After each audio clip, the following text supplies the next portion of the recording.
आपके पत्ते हों या इरादे, दोनों ही जीत की गारंटी तब तक है जब तक वह दूसरों के सामने खुल ना जाए। और इसी से रिलेटेड है 48 लॉज ऑफ पावर की तीसरी लॉ, काउंसिल योर इंटेंशंस। मतलब लोगों को अपने कार्य के पीछे का असली मकसद कभी ना पता चलने दे, क्योंकि कोई उस चीज़ को तब तक नहीं बिगाड़ सकता या उससे बचाव नहीं कर सकता जो चीज़ उसे मालूम ही ना हो। उन्हें तब तक अंधेरे में अस्थिर और असंतुलित रखिए जब तक कि आपका मकसद ना पूरा हो जाए।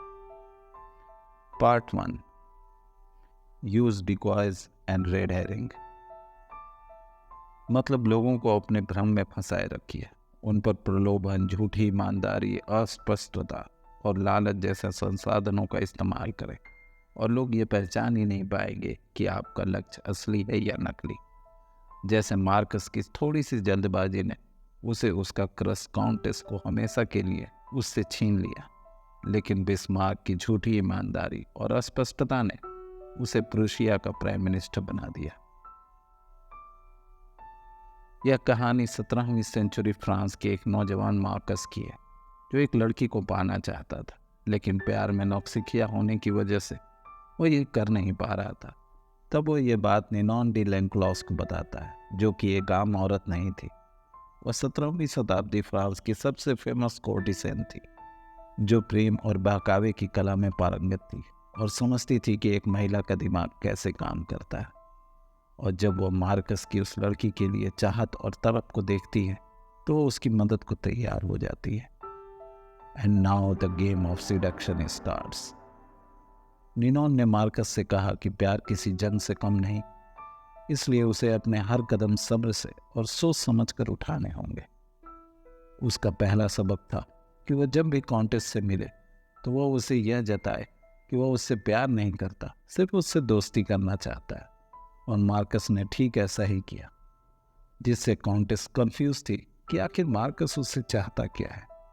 और अब कॉन्टेस को कंफ्यूज करने के बाद अब निनॉन की अगली चाल थी कॉन्टेस को जेलसी फील करवाने की। उसने मार्कस से कहा कि वह जहाँ भी जाए, और स्पेशली जहाँ कॉन्टेस हो, तो वह वहाँ पर उस पर ध्यान न दे, अपने आप को दूसरी लड़कियों से घिरा हुआ दिखाए, जिससे कॉन्टेस को यह लगने लगे कि अगर उसे मार्कस को पाना है तो उसे मार्कस को उन लड़कियों से छीनना होगा। और कन्फ्यूजन और जेलसी को क्रिएट करने के बाद निनॉन का अगला कदम था मार्कस के कैरेक्टर में चांद डालने का। उसने मार्कस से कहा कि वह कुछ दिनों के लिए पार्टियों से गायब हो जाए, वह ऐसे जगह पर कॉन्टेस से मिले जहां वो उसे एक्सपेक्ट नहीं करती, जैसे आर्ट गैलरी और म्यूजियम, जिससे धीरे धीरे कॉन्टेस के चारों तरफ एक ऐसा इमोशनल इल्यूजन तैयार हुआ जिसमें कॉन्टेस मार्कस के किसी भी कदम को समझ नहीं पा रही थी। और याद रखिए कि इमोशनल कन्फ्यूजन ही सिडक्शन का पहला पड़ाव है।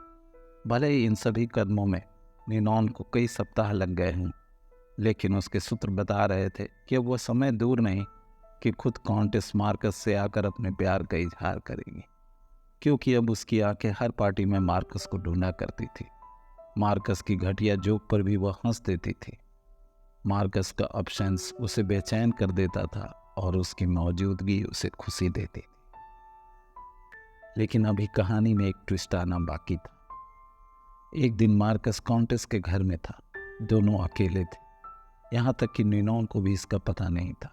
और यही मार्कस से एक बहुत बड़ी चूक हो गई। कॉन्टेस की खूबसूरती और बेचैनी ने मार्कस को इतना बेसब्र कर दिया कि वह अपने प्यार का इजहार कर बैठा और अपने सारे राज खोल कर रख दिए।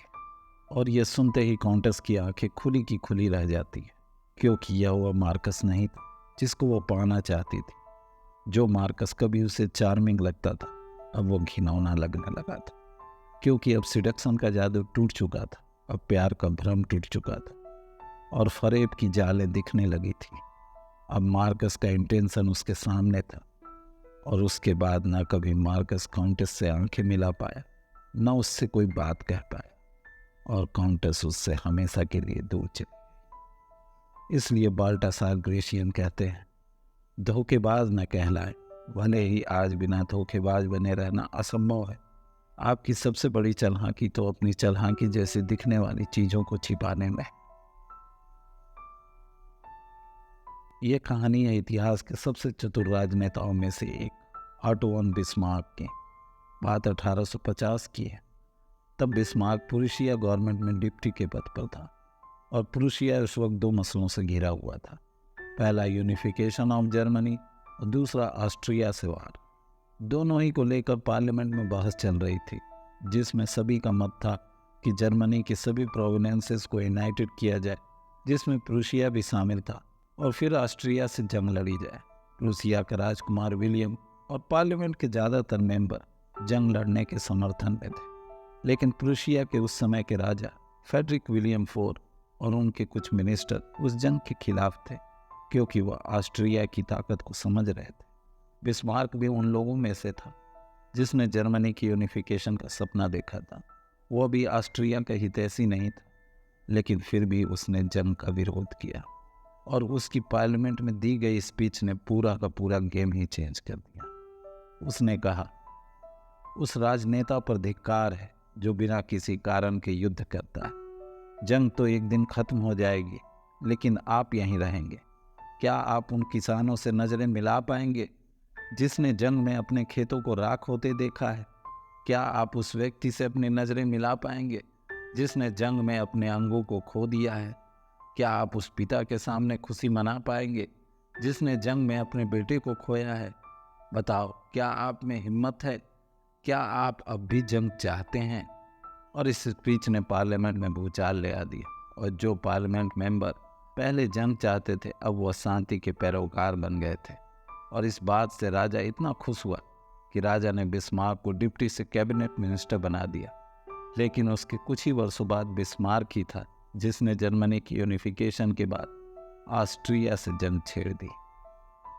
असल में बिस्मार्क महत्वाकांक्षी के साथ साथ एक अच्छा स्ट्रेटेजिस्ट भी था, इसलिए महत्वाकांक्षी होने की वजह से उसने राजा का साथ दिया, और एक ग्रेट स्ट्रेटेजिस्ट के तौर पर उसने उस वक्त प्रूसिया को जंग की आग में जलने से बचा लिया, क्योंकि उसे पता था कि अगर जंग हुई तो ऑस्ट्रिया प्रूसिया पर भारी पड़ जाएगा। लेकिन उसने अपने इंटेंशन शो नहीं किए, क्योंकि अगर वह डायरेक्ट पार्लियामेंट में यह कह देता कि उन्हें जंग नहीं करनी चाहिए, तो शायद उसकी बातों को कोई तवज्जो नहीं देता। लोग उसे राजा का चमचा या फिर डरपोक समझते। इसलिए उसने लोगों से वही बात कही जो वह सुनना चाहते थे और जो वह समझ जाए। इसलिए उसने ना कहने की जगह शांति की बात की, जिसने लोगों के दिलों में इमोशनल मर्सी पैदा की, और लोगों ने भावुक होकर उसका साथ दिया। लेकिन अंत में उसने वही किया जो वह चाहता था, जंग। क्योंकि उसका कहना था कि जंग बातों से या फिर वादों से नहीं जीती जाती, जंग लोहे और खून से जीती जाती है। तो अब सवाल उठता है कि दो इंसान, दोनों की अपनी अपनी चाहतें, तो फिर एक ने क्या गलती कर दी कि उसकी चाहत उससे हमेशा के लिए दूर हो गई और दूसरे को वह सब कुछ मिला जो वह चाहता था? आंसर बहुत सिंपल है। मार्कस ने वक्त से पहले अपने इंटेंशन को शो कर दिया था, जबकि बिस्मार्क ने हमेशा से अपने इंटेंशन पर एक फरेब की चादर चढ़ाए रखी। But the major question is what we do. कुछ लोग भोलेपन में, या कुछ लोग ऑनेस्ट बनने के चक्कर में, या कुछ लोग दूसरों को ऑनेस्ट समझकर अपने दिल की हर बात बता देते हैं। अगर उनको कोई काम करना होता है तो उसको सबको बताते चलते हैं, क्योंकि उनको लगता है कि वह कोई गलत काम तो कर नहीं रहे, और अगर वह अपने करीबियों से नहीं बताएंगे तो फिर किससे बताएंगे? लेकिन मेरे दोस्त, ये दुनिया आप जैसा सोचते हैं वैसा नहीं है। यहाँ हर किसी के चेहरे पर एक नकाब है, क्योंकि दुनिया जलन और हसद से इस कदर भरी हुई है कि यहाँ कब कौन आपकी पतंग की डोर कुतर जाए आपको पता ही नहीं चलेगा। इसलिए हमेशा अपने इरादों और अपने इंटेंशन को छुपाए रखें, और तब और भी ज़्यादा जब आपको कुछ हासिल करना हो, क्योंकि इस धोखेबाज दुनिया में धोखेबाज कहलाना गुनाह है, लेकिन अपने चालाकी को छुपा लेना एक कला। Thank you and best of luck.